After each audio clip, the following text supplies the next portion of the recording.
Oke, Bismillahirrahmanirrahim. Assalamualaikum warahmatullahi wabarakatuh. Alhamdulillah kama yuhibbu rabbuna wa yarda. Asyhadu an la ilaha illallah wa asyhadu anna Muhammadan abduhu wa rasuluh la nabiyya wa la rasula ba'da amma ba'd. Alhamdulillah pada kesempatan kali ini kita akan menjelaskan dan melaksanakan tugas dari jurnalistik, yaitu analisis 5 berita, dan juga membahas tentang pengertian feature berita dan contoh-contoh dari feature berita yang telah kita cari. Dan adapun pembagiannya adalah di kelompok 1 ini ada saya, Pangestu Sriadi Dharma, sebagai moderator, Muhammad Taufik Hidayat sebagai yang akan menjelaskan contoh atau pengertian dari feature berita 1 dan 2, Ilham Kurniasyandi di berita 3 dan 5, dan juga Danang Adi Pradana pada berita keempat. Baik, langsung aja untuk menghemat waktu. Dalam analisis 5 berita ini, kita akan menjelaskan tentang pengertian feature berita. Nah, di sini feature berita adalah tulisan jurnalistik atau laporan wartawan yang bersifat memberikan informasi, ya, apapun itu yang mendidik, menghibur, meyakinkan, serta menggugah simpati atau empati pembaca. Dan juga menggugah sisi kemanusiaan atau human interest, ya, merupakan aspek yang paling dominan dalam sebuah produk tulisan feature berita ini. Nah, di sini ada beberapa dari Wicaksono 2007, ya, beberapa tanggapan atau teori dari Wicaksono tahun 2007 terkait feature berita adalah artikel yang kreatif pastinya, kadang-kadang subjektif, ya, yang terutama dimaksudkan untuk membuat senang atau memberi informasi kepada pembaca. Oke. Tentang suatu kejadian, keadaan, ataupun aspek kehidupan. Nah, selanjutnya hampir sama, yaitu menurut Daniel R. Williamson tahun 1983, terkait feature ibarat desir angin di antara pepohonan, ya. Sama saja artinya itu seperti artikel-artikel yang selalu menggugah minat pembaca, ya, baik itu di tahun yang lampau maupun tahun yang akan datang. Dalam buku jurnalistik praktis dikatakan para ahli jurnalistik belum menemukan kesepakatan soal batasan pengertian atau definisi dari feature berita ini. Masing-masing ahli memberikan rumusannya sendiri tentang feature. Jadi tidak ada rumusan tunggal tentang pengertian feature. Jadi pengertian feature ini seperti yang dikatakan Wicaksono tadi, kadang-kadang bersifat subjektif seperti itu. Yang jelas, feature adalah sebuah tulisan jurnalistik, ya. Pastinya dia juga termasuk tulisan jurnalistik, namun tidak selalu mengikuti rumusan klasik 5W1H, dan bisa dibedakan dengan berita atau artikel yang berupa opini, kolom, dan analisis berita, seperti itu. Nah, langsung mungkin kita masuk ke berita pertama kepada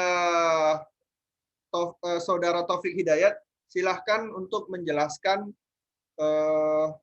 contoh dari feature berita pertama yang telah kita temukan. Silahkan. Oke. Bismillah teman-teman. Kita masuk ke berita pertama ya. Di judul dari berita di sini adalah MA Madaniah Tanamkan Jiwa Kewirausahaan. Nah, jadi lead dalam berita ini yang sudah kelompok kami analisis adalah lead bercerita. Maksud dari lead bercerita di sini adalah Jadi warga dari MA Madania ini dituntut untuk bisa kreatif dalam menghadapi masa pandemi seperti sekarang ini. Nah, alternatif yang digunakan dari MA Madania adalah menggunakan media tanaman hidroponik, dan selain itu mereka juga ada ternak ikan, yaitu ikan lele. Nah, dari berita yang udah kita analisis di sini, secara keseluruhan kami menggunakan, akhirnya menemukan berita yang udah kita analisis ini, dan kami tentukan fiturnya adalah fitur tips bagaimana tentang mereka menghadapi masa pandemi ini. Tipsnya adalah mereka bisa berkreatif untuk bisa menunjukkan skill mereka di bidang tanam menanam, yakni di bidang tanaman hidroponik seperti itu.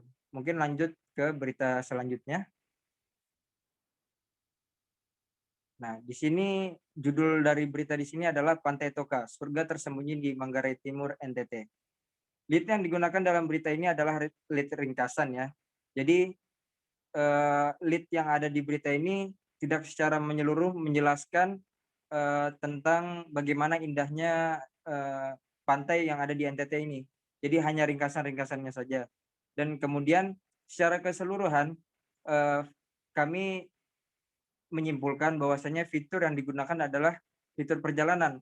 Bagaimana kita menempuh perjalanan dari mungkin bandara hingga ke lokasinya, itu bagaimana jalur daratnya, kemudian transportasi apa saja yang kita gunakan untuk sampai bisa ke Pantai Toka, itu dijelaskan di berita tersebut. Jadi kami menyimpulkan fitur yang digunakan adalah fitur perjalanan. Nah, mungkin itu berita 1 dan 2 yang bisa saya jelaskan. Kembali ke moderator. Oke, baik.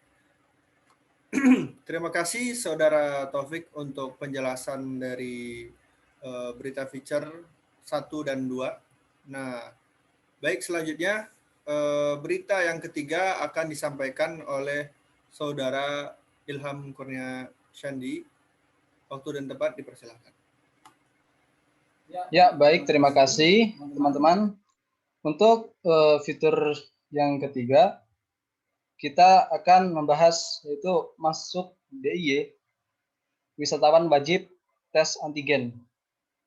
Pemerintah Provinsi Yogyakarta telah mewajibkan kepada seluruh masyarakat, baik dari dalam maupun luar, yang akan berkunjung berwisata ke Jogja, maka diharapkan mematuhi protokol kesehatan dan mengikuti tes antigen atau swab. Berikutnya, dari kutipan tersebut termasuk ke dalam ringkasan. Jadi, dari berita tersebut kita bisa mengambil kesimpulan bahwa kita mau masuk daerah Jogja atau yang ingin berkunjung atau berwisata, maka harus mengikuti protokol kesehatan. Kemudian fitur yang digunakan adalah fitur penjelasan.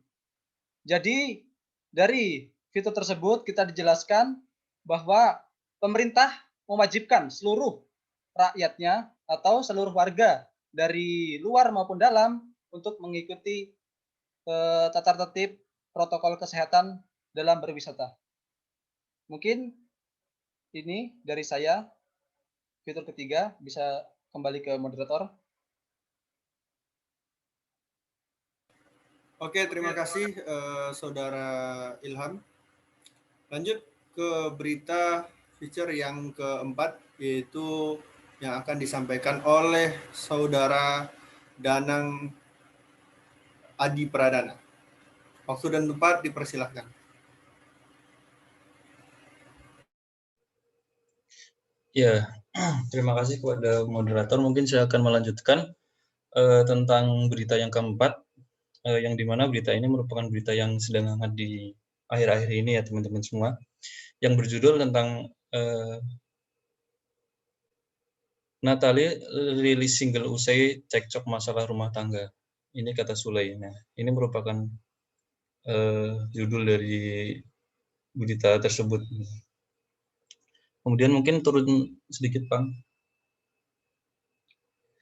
Nah, setelah kita analisis bersama-sama, fitur yang kami gunakan yaitu tentang human interest atau tentang kepribadian, di mana Sule ini merupakan artis yang sangat terkenal di Indonesia ini. Kemudian lead yang digunakannya yaitu lead bercerita, di mana dalam lead tersebut dijelaskan bagaimana kronologi kejadian atau atau disebut dengan rekayasa, sempat disebut dengan rekayasa pernikahan ini gitu. Mungkin itu lead berita dari berita nomor 4, mungkin bisa dilanjutkan di berita nomor 5 mungkin. Terima kasih.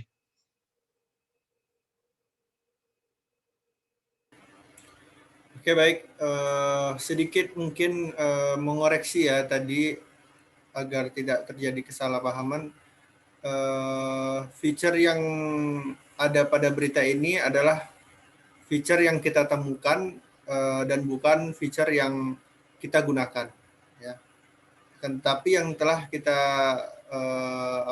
kita perkirakan atau kita analisis seperti itu pada berita contoh berita keempat ini. Oke, baik. Berita kelima akan dilanjutkan oleh Saudara Ilham Kurnia Sandi. Waktu dan tempat dipersilakan. Ya, terima kasih, moderator. Kabar duka telah datang lagi ke Indonesia, yaitu dengan tenggelamnya kapal selam Nanggala 402. Fitur yang digunakan adalah melalui analisis human interest, yaitu menyatakan kesedihan, yang mana telah terjadi peristiwa yang sangat menggugah hati kita. Karena apa? Banyak personil dari anggota tim kapal selam itu yang gugur. Dikarenakan adalah kecelakaan sebagaimana dikutip oleh Probo Darono Yakti, Indonesia mendapat kabar duka kapal selam staf TNI Angkatan Laut KSAL tenggelam di perairan Indonesia, yang mana kejadiannya itu pada tanggal 26 April. Dan kejadian tersebut diinformasikan karena berita sudah lewat dari 72 jam. Maka berita tersebut sudah dipublikasikan dan si korban qadarullah gugur. Jadi dari lead tersebut termasuk kutipan. Kemudian fitur yang digunakan adalah human interest, yaitu tentang kesedihan, yang mana kabar duka kembali merundung Indonesia. Mungkin ini berita kelima atau fitur yang kelima. Saya kembalikan ke moderator. Oke, baik ya. Pada feature contoh berita feature yang kelima ini yang kita temukan adalah berita yang mengandung feature human interest yang bersifat kesedihan dan lead yang menggunakan lead berupa lead kutipan seperti itu. Mungkin sekian dari presentasi kami pada kesempatan ini. Kurang dan lebihnya kami dari kelompok 1 presentasi jurnalistik mengucapkan mohon maaf. Sekian, syukron, and thank you. Terima kasih.